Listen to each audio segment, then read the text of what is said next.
Ladies and gentlemen, today's video will be examining the 1969 case of Fagan and the Metropolitan Police Commissioner. The context for this case analysis is the requirement within the criminal law for there to be a coincidence in time of the actus reus and the mens rea of an offence, and only when that coincidence happens can there be liability for an offence. Now, before I go on to address that issue, and in particular look at the way that the court address that issue, let me just raise a note about the level of court that we're dealing with in the case of Fagan. Now, many of the cases that we look at on this particular site are Court of Appeal, House of Lords, or more recently Supreme Court judgments. But Fagan is actually a decision of the Divisional Court, in fact the Queen's Bench Division of the High Court, and therefore it's slightly lower in ranking than the other appeal courts that we've been looking at. Now, that having been said, that doesn't detract from the continuing legal validity of the principles that are involved in Fagan, and indeed they've to some extent stood the test of time since 1969. But it is something that we should note. The level of court is important for you to note, particularly if you're drafting a note on the case. And one of the things that we can reflect upon is that it means that the decision of a lower court is always more vulnerable to being overruled by a higher court. So in the case of Fagan, strictly speaking, the Court of Appeal or the Supreme Court could one day decide to overrule the case quite readily. Doesn't mean to say that it would do so, but of course if we contrasted it with the Supreme Court judgment, it's much less likely to suffer from an overrule, and it's much harder for that to take place, albeit not impossible. But that having been said, therefore, I just recognise that this is a High Court case. So moving on from there, looking at the case itself, I've already said that the context is the coincidence of actus reus and mens rea. In the case of Fagan, we're dealing with the offence of battery, and ordinarily there's not a problem finding this coincidence of actus reus and mens rea. So, for example, if we look at a scenario where an assailant throws a punch, the punch hits the victim, that's the application of force, that's the actus reus. Now, in an ordinary course of events, the only reason why the assailant throws the punch is to apply force to that person. Therefore, they have a deliberate intention to cause the application of force, and therefore the actus reus and the mens rea, in this case intention, coincide together and liability is easily established. But in the case of Fagan, the facts are not as clear-cut as this. So what happens in Fagan is Fagan, the appellant, is parking his car when a police constable arrives on the scene and begins giving him directions. Now, the policeman's not happy with the proximity of the car from the curb, and he asks Fagan to move the car closer. And Fagan drives the car forward, and at the time that he does this, one of the wheels of the car drives onto the constable's foot.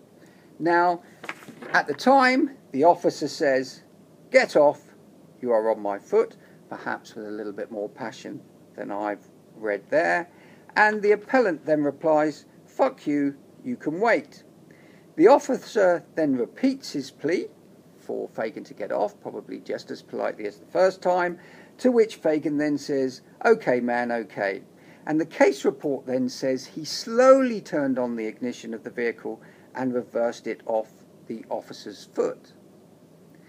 Now, here's what is crucial about those facts, because it's not clear whether at the time that Fagan drove the wheel onto the officer's foot, whether he did that intentionally or whether it was merely accidental. But the original court was satisfied that the appellant, quote, "knowingly, provocatively, and unnecessarily allowed the wheel to remain on the foot after the officer had said, 'Get off.' And this action, i.e. leaving the wheel on the foot, was deliberate in the eyes of the court." So the question for the divisional court then becomes whether there is an assault in such circumstances. And if you read the judgment, you'll see that the court does recognise, of course, the difference between common assault as we know it, and battery where there's the application of force, common assault being the threat of force. But in its judgment it says that for practical purposes the word assault is synonymous with battery, and therefore you do see the court using the word assault when we might prefer battery. But they define battery in the case as follows. It is the actual intended use of force to another person without consent. Now, you and I know that the mens rea for battery is either intention or recklessness, and they mention intention but not recklessness, and I'm not sure why they leave recklessness out. It should be there, clearly. When they talk about common assault, they do talk about intention or recklessness, but they didn't when they talked about battery. But nothing really turns on that point for our particular case. Because when they go on to examine battery, they say that it matters not if the force applied in the battery is inflicted via a weapon or other instrument that is controlled by the offender. In this case, we've got a car. They drew an analogy between the action of stepping onto a person's foot and maintaining that position on the foot and the action of driving the car onto the foot and maintaining it there. So that's the analogy that leads them to the conclusion that they eventually reach. In their reasoning, one of the key things that they identify is that battery is an offence that can't be committed by omission. And this is one of the ways that this case links to some of the other actus reus cases that you'll look at, in particular the case of Miller, which does impose a duty to act, imposes a liability when there is an omission, and the case of Miller is also explained on this website. So Fagan becomes a start point for examining other aspects of the actus reus as well as the coincidence of the actus reus and the mens rea, which is our main purpose here. So, court says assault or battery can't be committed by omission. So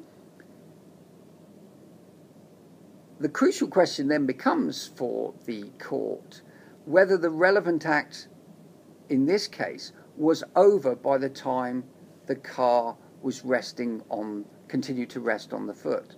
If it was, then the actus reus was over, and any later mens rea type decision by Mr. Fagan to leave the car there did not coincide with the actus reus, and therefore the offence is not complete. So drives car onto foot, no mens rea because it's an accident, decides to leave car on foot deliberately, there's a mens rea there. But is there an actus reus, or has that already been completed, i.e. the car is on the foot?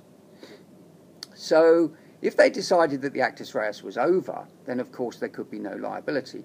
Now the alternative was to treat that application of force as a continuing act. So it wasn't just driving onto the foot, it was maintaining the pressure of the car on the foot, and that was a continuing act, and therefore if the mens rea occurred at any time while that act was concurring, the offence was complete. And that's the way that the court looked at it. They concluded that the application of force was not criminal at the outset, because mens rea was not present, because it was an accident. However, it became criminal when the intention was formed to leave the car on the foot, as this application of force was a continuing act, and at that time there was this coincidence of actus reus and mens rea. But importantly, the court said it would be wrong to categorise the decision to leave the car on the foot as an omission. For them it wasn't an omission, it was the continuance of a positive act, and that's why this case is a good comparator to cases such as the case of Miller that I mentioned earlier, and consequently Mr. Fagan lost his appeal and the conviction stood. Now there is an interesting dissenting judgment in the case from Mr. Justice Bridge, and whilst he agrees that there must be a coincidence of actus reus and mens rea, he also agrees that a battery and an assault cannot be committed by omission. He suggests that here, once the wheel came to rest on the officer's foot, there was nothing thereafter that the appellant did which could constitute an act of battery.